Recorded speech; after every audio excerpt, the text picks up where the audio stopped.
Hi everyone, welcome back to the Property Finance Podcast, and apologies for the unorthodox intro to this episode, but as you've probably seen, this is episode number 200. The podcast has now been going for the best part of 7 years. It's actually our 7-year anniversary on the 1st of January 2026. So I wanted to share some of the stats from the last year and just say a huge thank you to everyone who has listened to or watched the podcast, especially for the last year.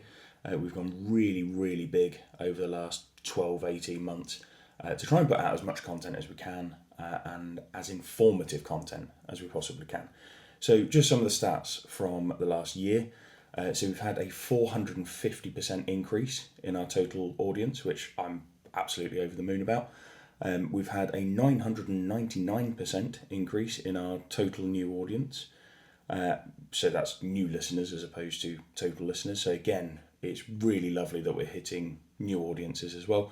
But for me, the biggest one, the stat that means the most to me, is that we've had a 152% increase in our listening time as well, which for someone who is naturally a bit self-conscious about putting content out, although, I mean, with 200 episodes, I don't know if you can say you're self-conscious after 200 episodes, but it's always that thing of putting the content out and then worrying that, people are going to listen to this. So having a 152% increase in our listening time has meant the world to me, and we are very rapidly approaching 100,000 listens on the podcast as well, which again, for a finance podcast, especially around property as well, to be at nearly 100,000 listens, I'm over the moon with as well. So we did get a couple of awards this year from Spotify as well, which, I mean, everyone gets awards from Spotify, but these meant quite a bit to me.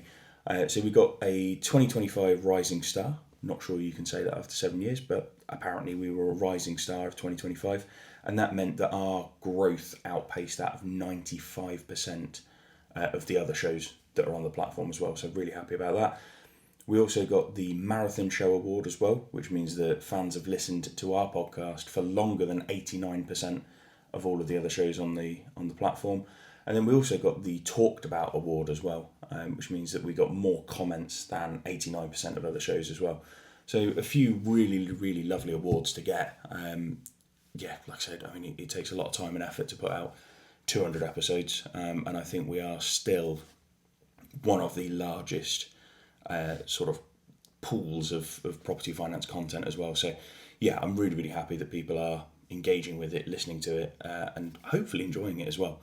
So sit back, enjoy this 200th episode, which is myself and Ed Clarke having a walk around his recent development site. So you will remember from a few episodes back, we've done the Day After Drawdown series, which is a series that means a lot to me because I have tried and failed numerous times to get this podcast series going and get it out and try and actually show you guys what happens the day after someone actually completes on a development loan. So to actually be able to do that and deliver that now has been massive for us. And I can't thank Ed enough actually for taking the time to spend with us and kind of engage with us on that as well. So yeah, sit back, enjoy. We walk around the site, we talk about the site and the huge amount of progress that Ed has made over the last 4 weeks. So enjoy, let me know what you think of it. And thank you again for everyone who is engaging with the show, commenting on the show. Hi everyone, welcome back to the Property Finance Podcast, and today I am now joined by award-winning property developer Ed Clarke, because since we did the last visit, you've actually gone on to win an award. Yeah. So you are now, well, we've gone from our first visit to now award-winning property developer. Next level developer now, That's hey? it, you certainly are. So obviously the last video, there was a bar here. There is no longer a bar here. We've got nowhere to put our cups, have we now? No, So, our 14 cups that we actually have recording. So talk to us about what's happened over the last, I mean, it's only been... It's been 4 weeks, pretty much. 4 weeks? Yeah, 4 weeks since we started, since we got the completion done. Because we pretty much completed the day we did that first podcast. It was thing, literally didn't we? the day after, yeah. Yeah, so it was pretty much then. So it's been about 4 weeks of work. In that time, I guess we'll start talking about the pub first, and then move on to the new build. So in that time, then we've done the strip out. We've kind of worked a few things out. Strip out's done, demoed a few walls and bits and pieces. A lot of block up's done. And then upstairs, we've been pushing on with the first fix carpentry. So that involves putting a membrane across the wall because they're solid walls. And then we put battens on there, and then there'll be upgraded insulation plasterboard. So we're pushing on with those bits and pieces. A big thing about the pub side also the same the new builds. But it really is, it's kind of like the time for discovery for us. Yeah. We put our contingencies in place, but it's working out, what we've designed, is it going to work? It'll be then going into details about uncovering ceilings like we have on here. And the joists and stuff just weren't up to scratch to the point where they were so thin, the engineers never seen them that thin. So we had to upgrade all the structure. That's what we're going through at the moment. And it's kind of finding out where our contingency is going, really, because I think that's pretty much where it gets focused on, is at the start. And once you uncover things, I think with other sort of tender processes, you can do like a 2-stage tender, and it can be your demo strip out, and then you can then price the works from there if you're using a main contractor. But in this case, we kind of didn't have that opportunity, so we're just going to carry on with it, and that's why we put our contingencies in place to kind of mitigate that risk. Okay. And in terms of, the weather, again, today is not great. Not great, is it? No. It hasn't been great the last 4 weeks. So obviously you've had this that you've been able to focus on. How has it affected the development as a whole? So far, we've been quite lucky. Yeah, so in the whole structure, this is going to push through no matter what because of the weathers we're inside. Yeah. It's the new builds it can affect, and that's where I've kind of put a bigger contingency in terms of the time frame on that project, because we are breaking ground November. It's never a good time to start doing builds with your outside trades, etc. But so far, the rainy bad days have actually been on the weekends. So we're actually pushing on. We're doing really well on that at the moment. We're actually ahead of schedule. Touch some wood. We're doing okay with that at the moment. It's not affected us too much, but I would suspect that to have a bit of an implication on the progress in the next few weeks. We're starting on with the brickwork and that next, so that's where it will probably come into play a bit. But we're running these at the same time. Yeah. So before we talk about the new build then, so we've kind of touched on the pub briefly. We'll go into that in a bit more detail in a minute. But how have you found the kind of behind the scenes stuff? So sort of the first 4 weeks of the finance and doing your drawdown and everything else. How's that been going? Yeah, I guess it's a bit of a juggling act, isn't it? Again, depending on what you're doing with your project, if you've got a main contractor and there's less to juggle, but for us it's making sure we're on schedule, it's then getting ready for drawdowns. On top of that is making sure that there's warranty companies, you're doing the building inspections, warranty inspections, they're all getting done at the correct times because, for example, it's getting them to check out foundations as we're doing them, but it's a great opportunity for while they're here to check out these bits and pieces and how we're planning to do the works as well, to make sure that we're all on the same page. On top of that as well, you've got utilities. That's a massive, massive one. So, it's causing huge delays on God knows how many sites, to be fair. So exactly. So it's great to get ahead of the curve on that. So we've pretty much set up. So we've actually got our electric meeting or survey coming out next week. So they're going to push on with that. We've already got some prices back for our drainage connections. And then we're now waiting for angular water, which can be a long drawn out process. But to be fair, they're pushing back on our application in terms of coming back to us with the correct bits and pieces. So yeah, there's lots of little bits behind the scene that you need to make sure you don't want to drop the ball and do things like utilities last minute. You want to keep all your paperwork in order. And in terms of paperwork, so this is your first drawdown of this project. So for those who haven't done this before, what kind of things did you have to get prepared for?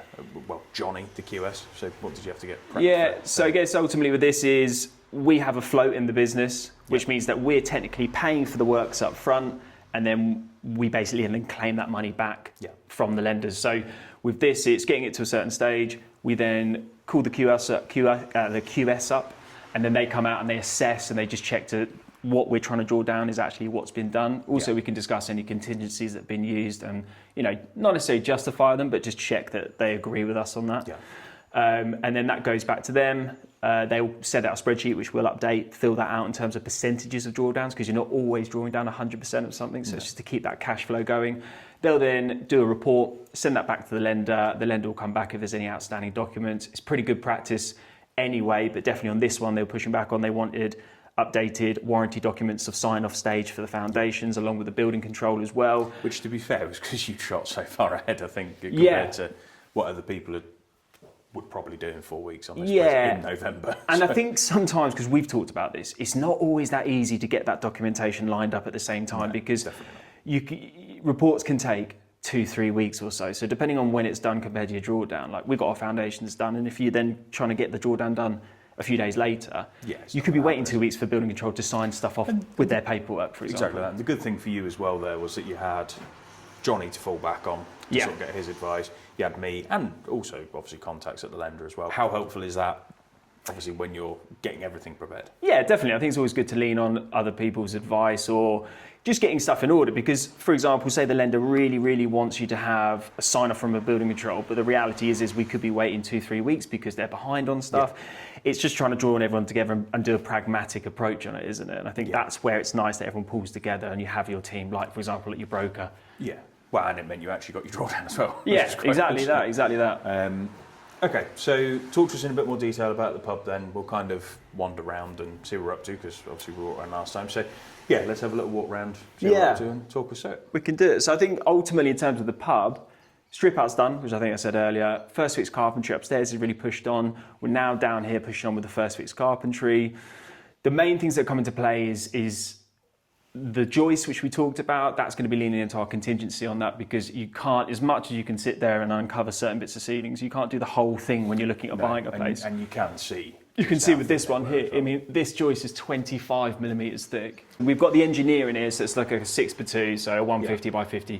On there, bolted on the side, bolted every 600. So the engineer will come in and spec all of this and just check it out. So again, there's contingencies getting used there because, you know, the engineers have to come to site, check things over, and at the end of the day, you know, if this was a quick flip, some people might not be getting engineers out, so they would just plasterboard over and crack on. But for us, it's we want to make sure we're putting the best product back on the market, you know. Yeah. So this is an issue that could be of deflection. So ultimately, as people are walking around upstairs, it could just end up cracking the ceilings, and there's a bit of movement there. So although it's not ideal, dipping into a contingency, I don't mind dipping into it, making sure that we're putting a good product out there and making sure that everything is going to work. Another thing that's hit us is the asbestos at the moment. So we had the initial survey, which identified 3 areas of asbestos, and then which we had 3 areas removed. Since then, we've started taking some ceilings down, which turned out to be overboarded, and it basically came back with some more asbestos.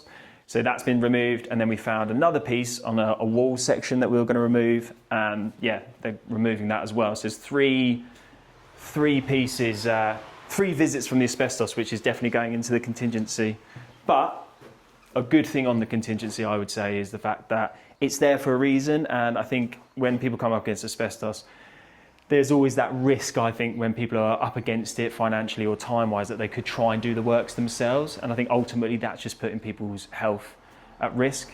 And I don't think it's worth it. I think that's what a contingency is there for. So actually it kind of removes that stress, I think, in a project, that if you come across something that isn't correct, just take a step back, get the proper people in to do it and do it correctly and safely. So they're the main things we're coming up against at the moment. But now, once we're past this stage, it is about kind of rebuilding and building back in, similar to where we're at with a new build. Once you get out the foundations, you know where you stand, and you can just keep pressing on from there, that there shouldn't be any kind of unknowns crop up against you in the pricing sector. So it's really changed the last 4 weeks since we've been out here. So this is what was the car park, and you can see now, you can start to see the footprint of the 3 builds coming in there, so slightly staggered each one. So we've managed to, in the 4 weeks, complete on the site strip, which takes a week just getting prepared and just setting up the welfare facilities, container storage, things like that, clearing the land. And then we've gone into doing the foundations, which have managed to be ticked off. We've done the footing as well for the brickwork and blocks. And then now we've also managed to get the majority of the block and beam floor on. The rest of it's getting finished off this week, which will take us through to Wednesday, which is really motoring along, actually. I know you mentioned about the weather earlier on, but it hasn't really put too many spanners in the works so far. It's pushing on nicely.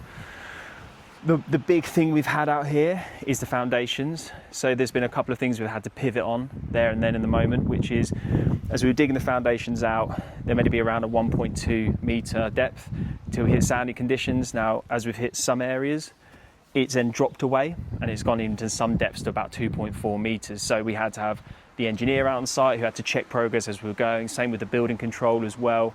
We had some bad ground, which is over there, which we had to span with a steel beam, which is actually set in the foundation. So all of this is happening at a very live moment. So there's a lot of moments you have to pivot and just redesign stuff or get some very last minute orders in and deliveries to site, especially with steel beams.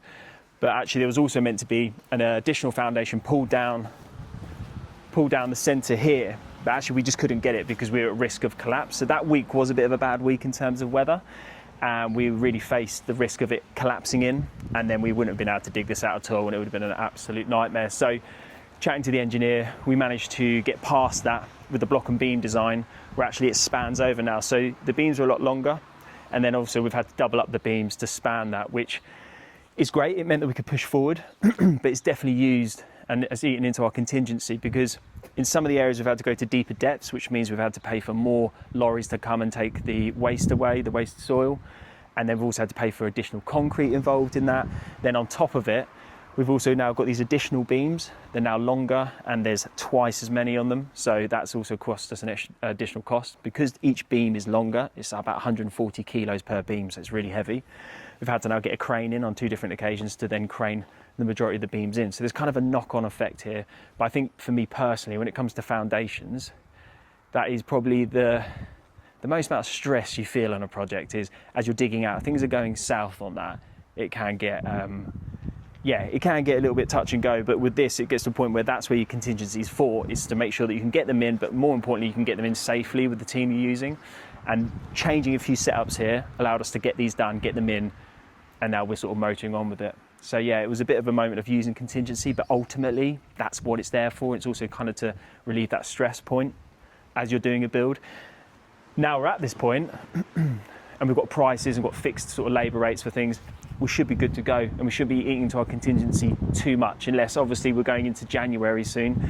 There might be some price increases happen from manufacturers. That might take away some of our contingency, but I'd like to think that most of the risk has gone in terms of the unknowns. It's the same with the pub as well. Now we've done that strip out, we kind of know the unknowns.